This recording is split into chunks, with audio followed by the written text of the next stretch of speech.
Good morning and welcome back to the channel. From power lines to power naps. I had a really good power nap last night for about 8 hours. Cracking. Beautiful morning. Happy Saturday. Let's go and have a walk on the beach. See you down there. Hi, I'm Richard. Welcome to my channel. From power lines to power naps.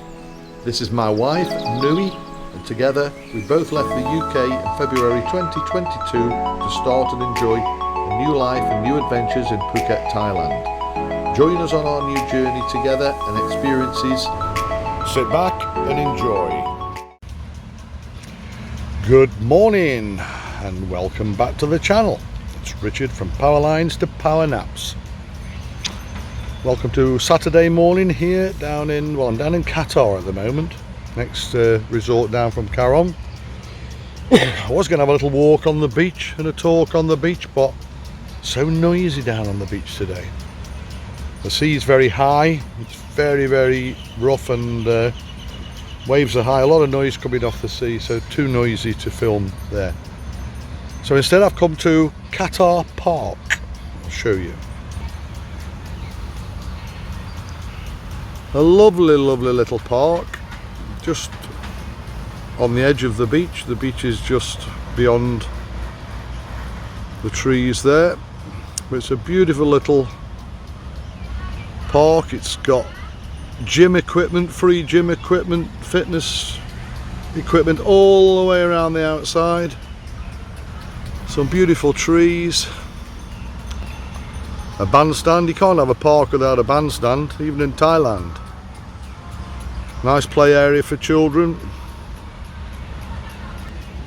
Very nice. So I have a little talk this morning about our experience so far. And in case any of you are thinking of coming over to retire here or live here and maybe want to open a business here. Is it easy? Well, no. I don't think anything in life is always easy that you want. So it is what you make it. For those of you that know us and will have known Nui's Kitchen mobile Thai catering company back in the UK, you will know a lot about us and how successful that was. And she's a clever girl. Her food's very good. Catering is phenomenal. And I think along with my retirement and her dream, it was always a wish one day to come back to Thailand, to a tourist spot and have her little restaurant, which she's now got, Nui's Kitchen Thailand. For those that you don't know Nui's Kitchen England, it's the same Facebook. We kept it, carried it on into what is now Nui's Kitchen Karon Beach, Thailand. So if you don't follow, have a look, take a look. Nui's Kitchen Facebook page, follow, and you can look back and you can see what she did and what she achieved back in England. So was it easy? No, it wasn't particularly easy. First of all, for a foreigner, myself, what they call us a falang or an alien. It says alien on my paperwork. Very difficult to own a business in Thailand. As I've said before, they like Thai people working, so really you need a Thai wife or a Thai business partner for a start. If you're thinking of coming as a Western couple and solely opening a business, then very difficult. You do need a Thai partner. And if it's not your wife or long-term girlfriend and you pick a partner that you meet, then of course you've got to trust, you've got to make sure you pick the right person. For me, absolutely not an issue. Nui's a diamond and I'll love her to bits. So it's not easy finding the location. First of all, we're here in Karon, beautiful tourist resort. So location is number one, balanced with price. So have a good look around, find your location. Don't dive and snatch the first place that you see or like. check the rental prices. They vary massively. So the first research is to take your time to find the property. We found our property. I think she sort of had her eye on this property from pretty early on. It was a sizable project to do. It was extremely derelict, I think is the word, derelict. So, and then we got to find a builder. Once we decided we were going to take it, we got a contract on it for 3 years initially, and then we had a look and tried to plan and decide what we were going to do, how we were going to build it, knock it about, and then we had to find a builder. Not easy to find a good builder. Again, someone you can trust, someone you can communicate with and make sure they do what you want. We found the builder. Initially we were pleased with him. His concreting skills and blockwork skills and building skills were very good, actually, very good and very hard working. When it came later on to the more finer things like painting and plumbing, we found out basically he was dog rough. So many things had to be redone. We had to get other people in. So you've got to be careful who you choose and make sure they do what you ask them to do. At the end of the day, you're paying the money. Probably wrongly and against my better wishes, but we did have this guy back again earlier this year to do our Newie's Kitchen extension at the back. My gut feeling at the time was let's find someone else, but hey, we had him back. And my fears were confirmed. I kept saying to him during the work, can you tell me how much a day you're going to charge me?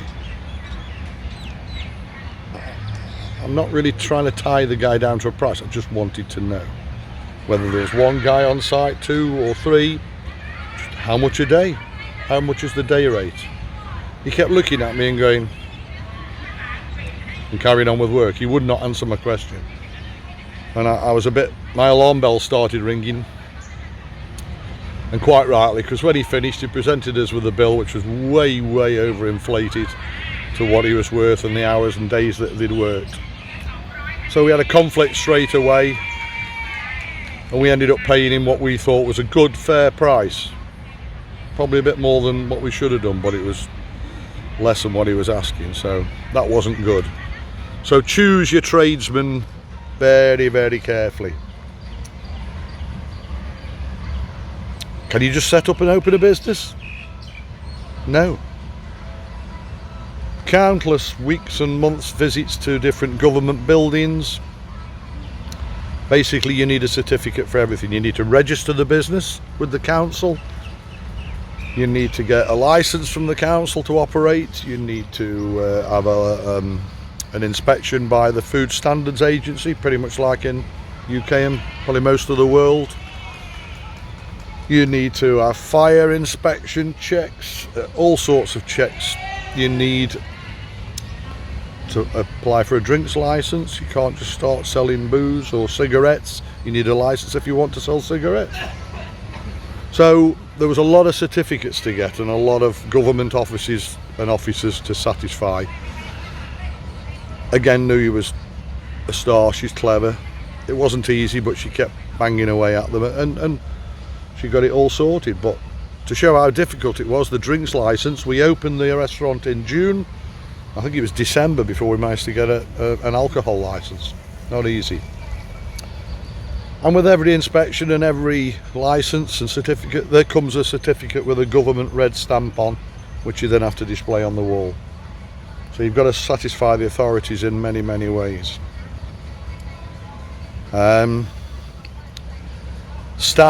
Staffing. Is staffing easy? Man, no. Staffing is very difficult here in Thailand. I've got many friends and colleagues that have owned and run bars, restaurants in Thailand for many years, some 15 years, some 20 years, long time.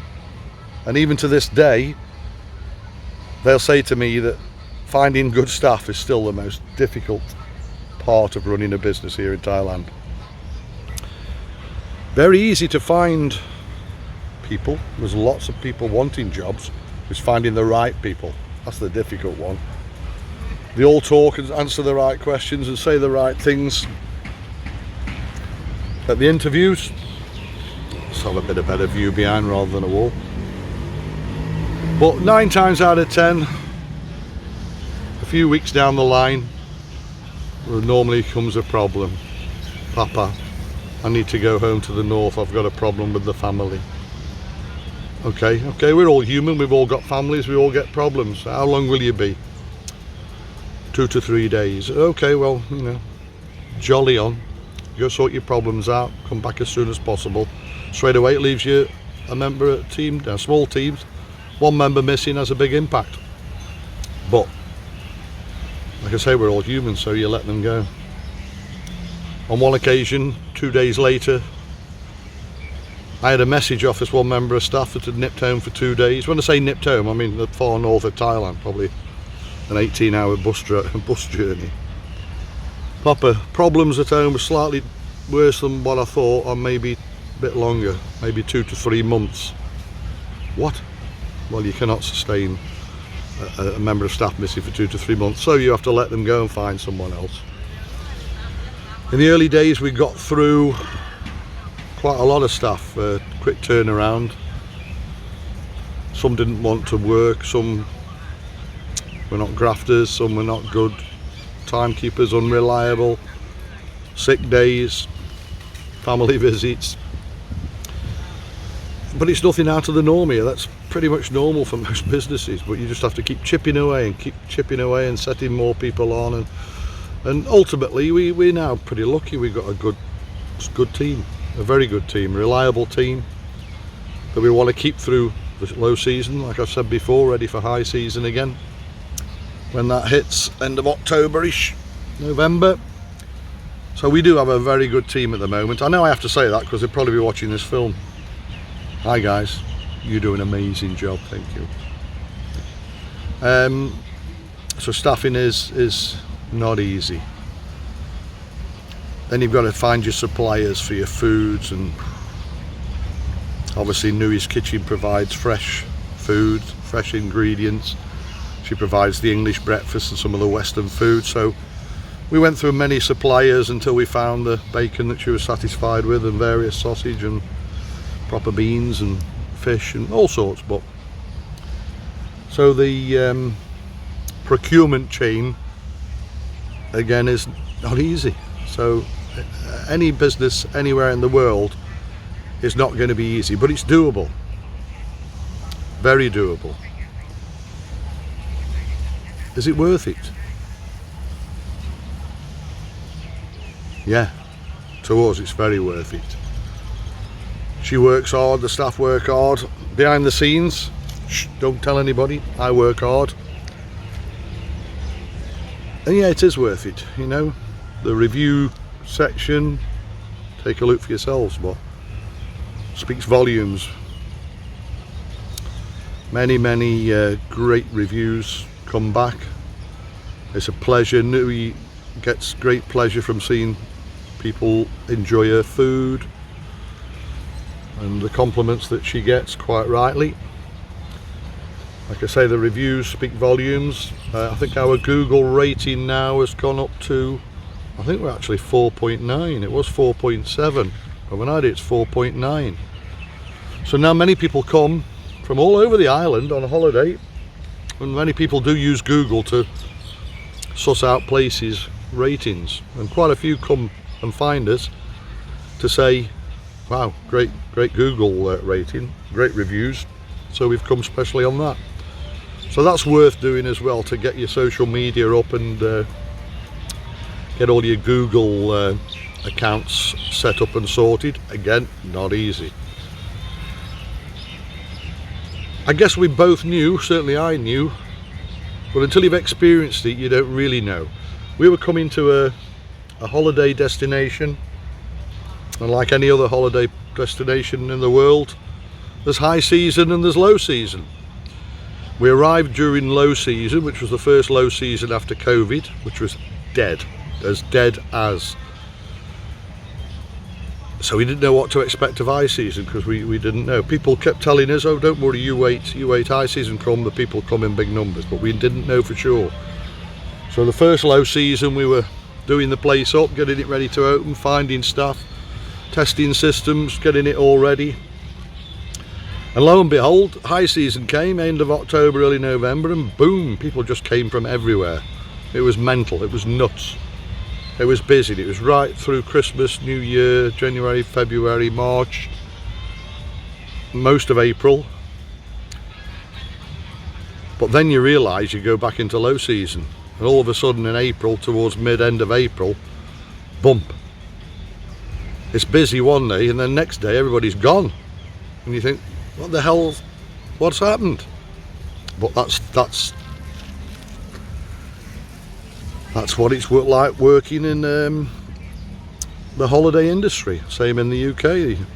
So we went into the second low season, which is now.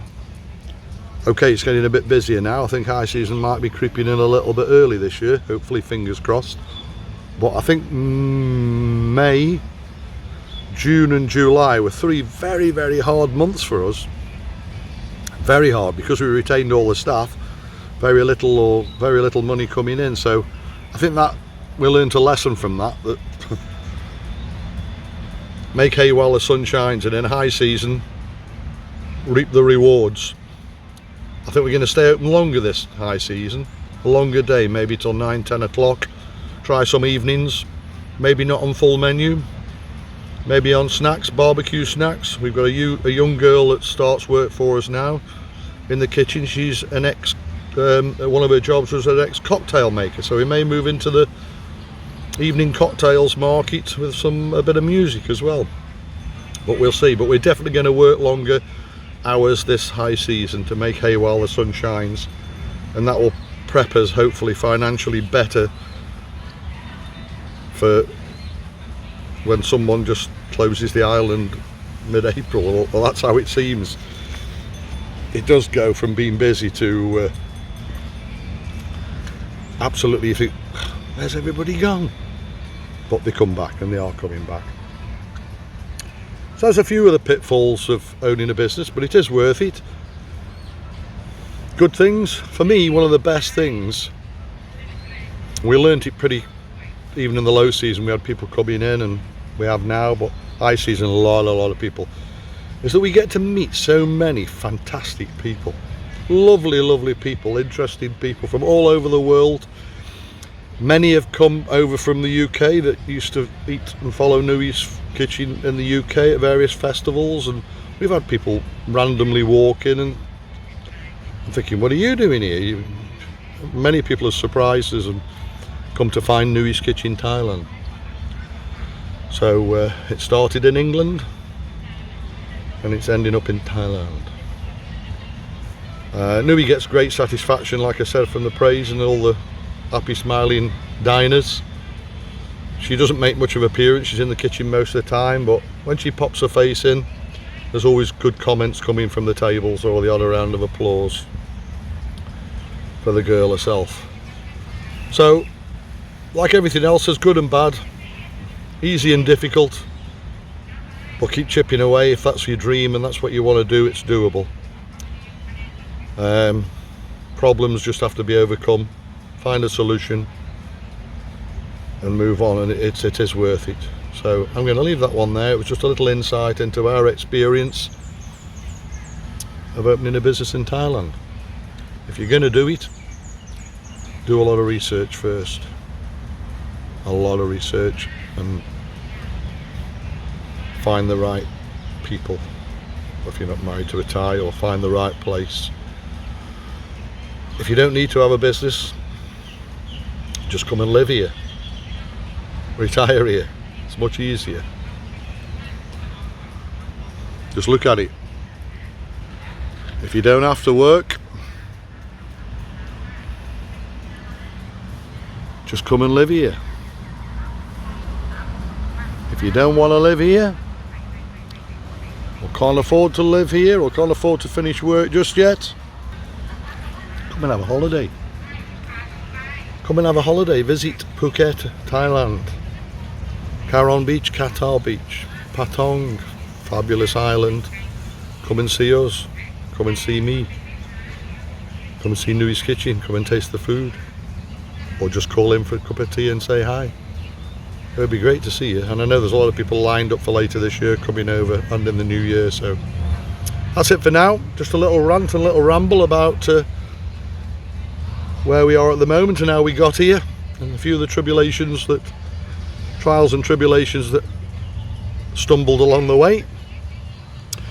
Thank you to the new subscribers. Still building slow, so come on guys, please press subscribe, tell your friends, share, like, leave me any comments, some subject matter, any stories that you want to hear or about, or any stories that you may have that you want to share with other viewers. Let me know. If it's too long to leave in the message comments, you can always contact me on the comments box and then email me later. I'll leave that one for now. Thank you for watching. I'm going to have a walk on the beach now without this phone, so we won't have the background noise. The film's done in the park, Qatar Beach, Saturday morning. It's a gorgeous morning. Thank you for now. Thank you for watching. Take care. See you on the next one. Bye for now.